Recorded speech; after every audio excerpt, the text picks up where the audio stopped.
Bonjour chers amis, chers frères et sœurs qui aimaient l'histoire, qui aimaient aussi la géostratégie et la géopolitique. Donc nous poursuivons la série de vidéos sur l'ouvrage de Brzezinski, Le Grand Échiquier. Voilà. Alors maintenant nous sommes à un sous-chapitre intitulé Japon, l'international prend le pas sur le régional. On verra ce qu'il en est. L'avenir géopolitique de la Chine dépend-il largement de l'évolution des rapports sino-nippo-américains? Depuis 1949, année qui a marqué la fin de la guerre civile chinoise, la politique étrangère des États-Unis en Extrême-Orient repose sur le Japon.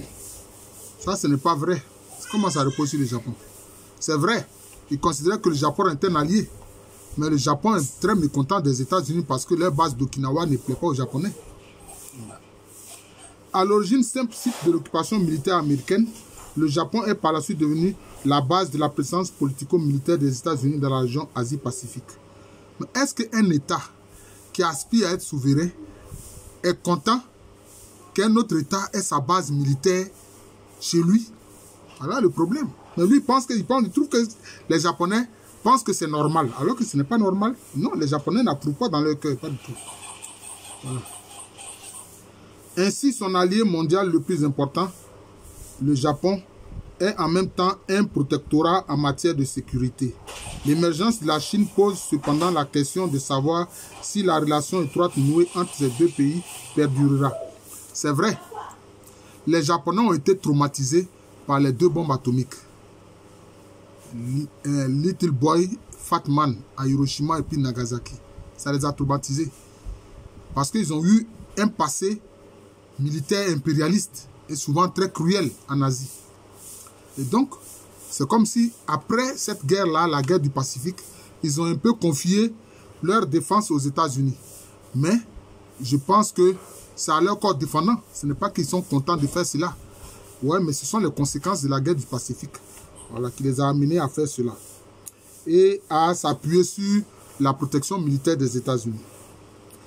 Voilà. Le Japon prendrait nécessairement pas une alliance dirigée contre la Chine, mais quelle attitude adoptera-t-il s'il lui fallait s'accommoder de le sort de ce pays, quelle que soit la forme qu'il prenne, même si cela devait réduire la suprématie des États-Unis dans la région? C'est vrai. Avec la guerre en Ukraine, on a vu, le Japon a décidé d'augmenter son budget militaire parce que le Japon aspire à se prendre en charge au niveau de la protection et de la défense. Mais est-ce que leur politique sera défensive ou bien offensive? Là est la question. Parce que les pays de l'Asie n'ont pas oublié les crimes commis par le gouvernement du général Tojo. Ces crimes en Chine, aux Philippines, en Indonésie, en Birmanie, etc. Voilà le problème. Tout comme la Chine, le Japon est un État-nation, conscient de son caractère unique et de son statut particulier. Son passé insulaire, sa mythologie impériale même, ont prédisposé le peuple japonais, travailleur et discipliné, à considérer qu'il méritait un style de vie à part, supérieur, qu'il a d'abord protégé en s'enfermant dans un extraordinaire isolationnisme, puis face à l'essor du reste du monde au XIXe siècle, en tentant de créer son propre empire sur le continent asiatique à l'image des empires européens. Et c'est là où le Japon va commettre des crimes inouïs. Voilà. L'expérience désastreuse de la Seconde Guerre mondiale a ensuite obligé les Japonais à se concentrer sur un seul et unique objectif, le redressement économique, et a remis en question par la même occasion la mission dont ils se croyaient investis. Parce qu'au niveau de la politique sociale, mais c'est parfaitement reçu. Hein? Au Japon, personne ne mange dans les poubelles, comme on le voit dans des pays dits développés. Personne ne dort sous des ponts. Il n'y a pas de SDF au Japon. Tout le monde a le minimum. Voilà, donc c'est ça. Ça, c'est une réussite complète que les Japonais ont réussi au niveau social. Les craintes actuelles que nourrissent les Américains à l'égard d'une Chine dominante rappellent la paranoïa que suscitait le Japon aux États-Unis dans un passé encore relativement proche. Mais c'est ça. C'est ça. Et qu'est-ce que les Américains ont fait? Qu'est-ce que les États-Unis ont fait? Ce n'est pas sérieux. Il y a de nombreux Japonais qui sont de nationalité américaine depuis 2 ou 3 générations. Quand il y a eu la guerre du Pacifique, on a créé des camps dans lesquels on les a parqués, comme des camps de concentration, alors que ce sont des citoyens américains, même s'ils sont d'origine japonaise. Vous voyez, c'est ça. Et ça, ça va à l'encontre de la constitution américaine. Parce que ces américano-japonais, si vous voulez, mais ils sont citoyens états-unis, bien qu'ils soient d'origine japonaise. Vous voyez? Mais on les a parqués dans des camps. Parce qu'on a trouvé qu'ils sont dangereux. Alors que certains même étaient prêts à combattre dans l'armée états-unienne contre le Japon, leur pays d'origine. Voilà les faits. Il y a 10 ans à peine, commentateurs et hommes politiques américains prédisaient à qui voulait les entendre que la domination du Japon était inévitable et imminente, qu'il était en passe de devenir un super-État mondial, qu'il était prêt non seulement à détrôner les États-Unis, voire à les acheter, mais aussi à imposer au monde une sorte de Pax Nipponica, c'est-à-dire des Nippons. Voilà, parce qu'on appelle les Japonais, on appelle les Nippons. Mais en fait, que voulait le Japon? Le Japon voulait créer ce qu'on a appelé la Grande Asie, la politique de la Grande Asie.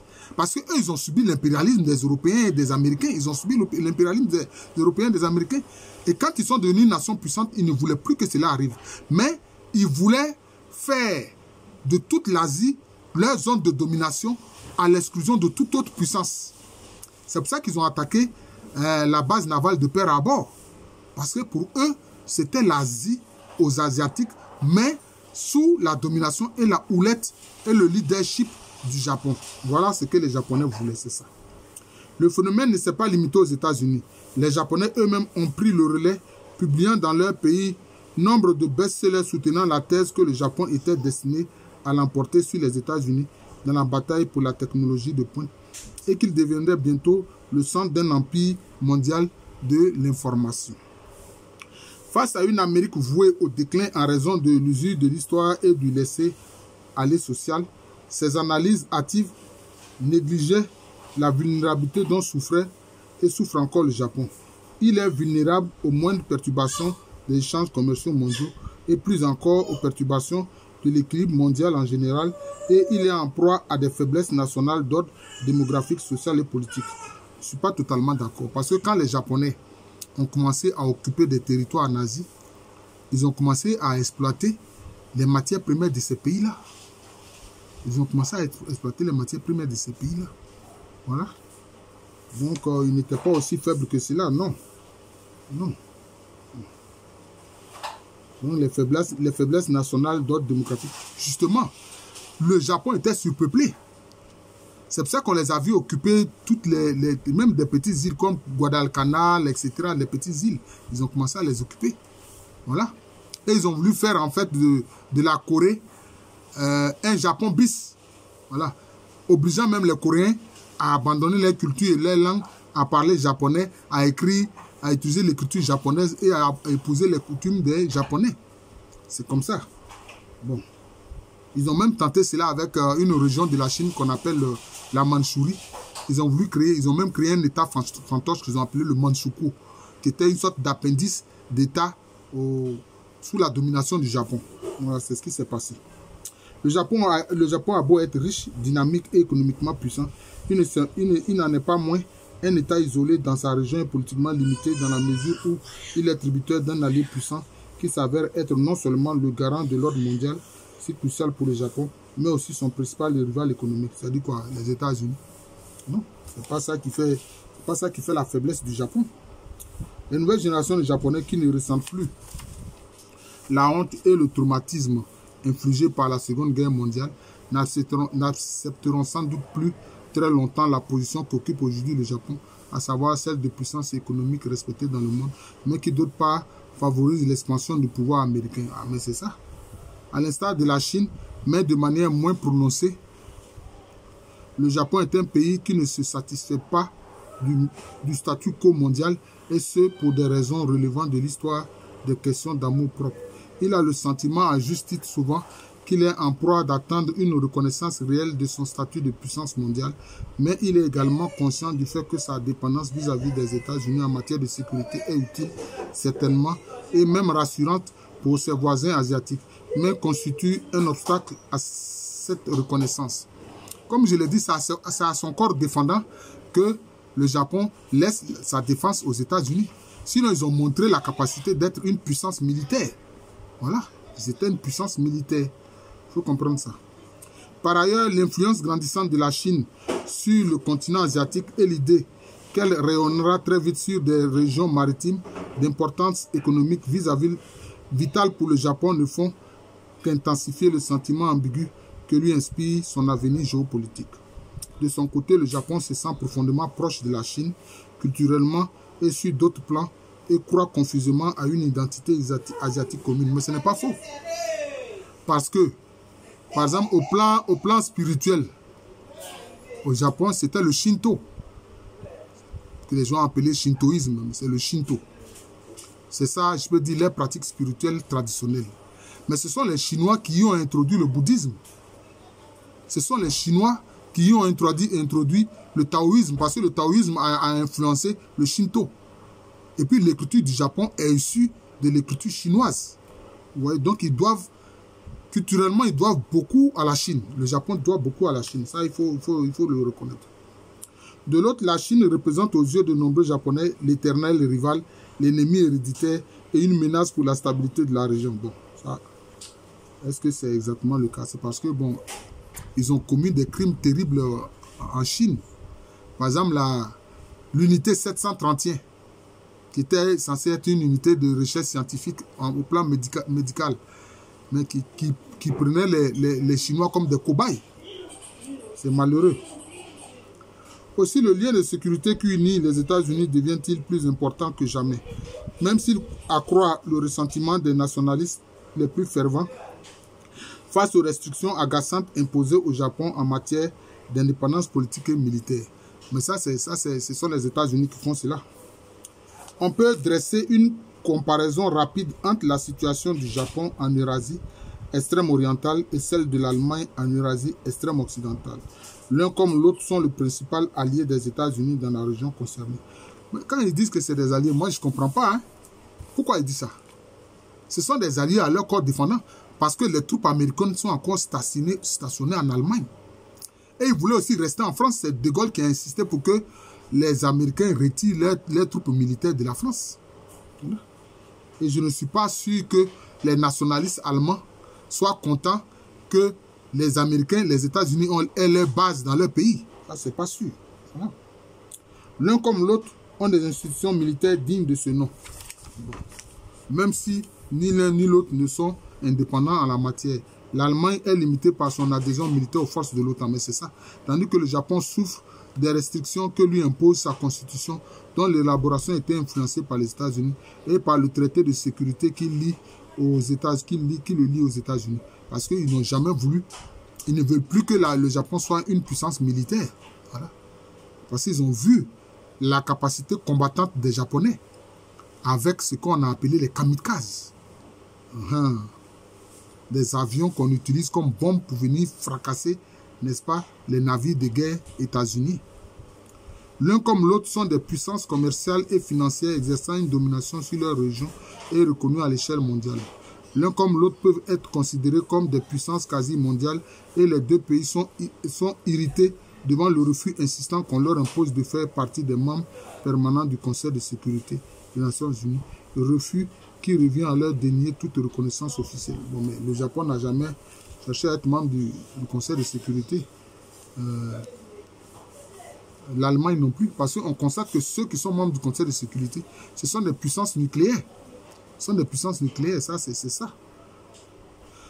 Mais les différences entre ces deux pays ne leur confèrent pas la même portée géopolitique. La relation actuelle de l'Allemagne avec l'OTAN place ce pays sur un pied d'égalité avec ses principaux alliés européens et en vertu du traité de l'Atlantique Nord, l'Allemagne a contracté des obligations de défense réciproques vis-à-vis des États-Unis.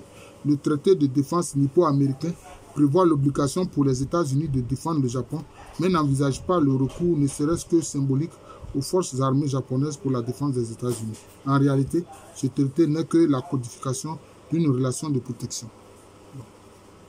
Pour une relation de vainqueurs, ouais. Moi, je ne dirais pas de protection, mais de vainqueurs. Voilà. En outre, l'Allemagne, du fait de son adhésion dynamique à l'Union européenne et à l'OTAN, n'est plus considéré par ses voisins victimes de ses agressions par le passé comme une menace, mais comme un partenaire économique et politique sérieux. On a vu avec la guerre en Ukraine, l'armée aussi a décidé d'augmenter son budget militaire et de chercher à devenir une puissance militaire. Voilà le fait. D'aucuns voient même d'un bon œil l'éventuelle émergence d'une Mitteleuropa avec à sa tête l'Allemagne, puissance régionale salutaire. Mais ça, les Français n'accepteront jamais cela. Parce que pour eux, ils n'ont jamais oublié leur relation conflictuelle avec les Allemands.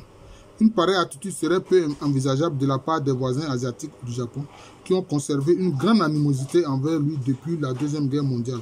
Mais c'est ça, parce que les Japonais se sont très mal conduits, ils ont commis des crimes en Asie. Leur ressentiment est en outre renforcé par la hausse du yen, qui a non seulement donné lieu à des critiques acerbes, mais a de surcroît entravé la réconciliation avec la Malaisie, l'Indonésie, les Philippines et même la Chine, dont 30% des dettes à long terme envers le Japon sont en yens. Bon, mais ça c'était avant, hein. La Chine ne doit plus au Japon. Hein. Ça c'était avant, la Chine ne doit plus au Japon. Ça, il faut comprendre cela. Voilà. Le Japon n'a pas non plus l'équivalent en Asie de ce qu'est la France pour l'Allemagne, à savoir un véritable partenaire régional plus ou moins à égalité avec elle. La forte attirance culturelle du Japon pour la Chine, mêlée d'un certain sentiment de culpabilité réel, mais ambigu sur le plan politique en ce sens qu'aucun des deux pays ne fait confiance à l'autre et n'est prêt à accepter la suprématie de l'autre sur la région. Le Japon n'a pas non plus l'équivalent allemand de la Pologne, voisin bien plus faible mais important sur le plan géopolitique, avec qui la réconciliation et même la coopération sont devenues une réalité. La Corée, surtout après sa réunification, pourrait tenir ce rôle, mais les relations avec la Corée et le Japon ne sont bonnes que sur le papier. Les souvenirs coréens de la domination passée et le sentiment de supériorité culturelle du Japon venant saper toute possibilité de réconciliation réelle. Or, il est dit que le noyau qui a été à l'origine de l'empire du Japon est parti de Corée. Est parti de Corée. Les populations qui ont été à l'origine de la naissance de l'empire japonais, c'est-à-dire de ce système-là où il y avait justement le Mikado, l'empereur, c'est de Corée, ils sont partis pour aller peupler cette île. Mais il y avait des populations qui étaient là, notamment les Ainu, qui étaient des Noirs en fait, les Ainu. Voilà. La Corée, surtout après la réunification, pourrait tenir ce rôle. Bon, c'est ce qui a été déjà dit. Voilà. Enfin, le climat entre le Japon et la Russie est nettement plus froid qu'entre l'Allemagne et la Russie, cette dernière occupée encore par la force des îles Kuriles du Sud, dont elle s'est emparée juste avant la fin de la Deuxième Guerre mondiale, paralysant ainsi les relations russo-japonaises. Mais les Russes aussi disent que quand les Japonais ont gagné la guerre, je crois en 1902, c'est là qu'ils ont occupé ces îles. Il y a les îles Kuriles, il y a les îles Sakhalines. Voilà. En un mot, contrairement à l'Allemagne, le Japon se trouve isolé dans sa région. Isolé comment? Ils aiment tellement utiliser le terme isolé. Le Japon a des relations économiques avec presque tous les pays de la région. Hein. L'Allemagne partage en outre avec ses voisins des principes démocratiques ainsi qu'un héritage chrétien au sens large. L'Occident n'a jamais été chrétien, je le dis. Il dit l'Occident était barbare, il l'a toujours dit. Elle cherche également à s'identifier à une entité et à une cause transcendant sa dimension, à savoir l'Europe. Une façon peut-être pour elle de se sublimer. Le pendant asiatique de l'Europe n'existe pas. Le passé insulaire du Japon, son système démocratique actuel, même tend à séparer le Japon du reste de la région malgré l'émergence récente de démocratie dans plusieurs pays asiatiques. De nombreux Asiatiques considèrent le Japon non seulement comme une nation égoïste, mais lui reprochent aussi de trop vouloir copier le modèle occidental et de refuser de se remettre en cause avec eux l'opinion de l'Ouest sur les droits de l'homme et sur l'importance de l'individualisme. Ils ne considèrent pas le Japon comme une véritable nation asiatique, même si l'Ouest se demande parfois dans quelle mesure le Japon s'est véritablement occidentalisé. Bon, en fait, les Japonais, c'est vrai, ils ont gardé les traditions, mais aussi ils ont su prendre des choses de l'Occident. Ça, c'est clair.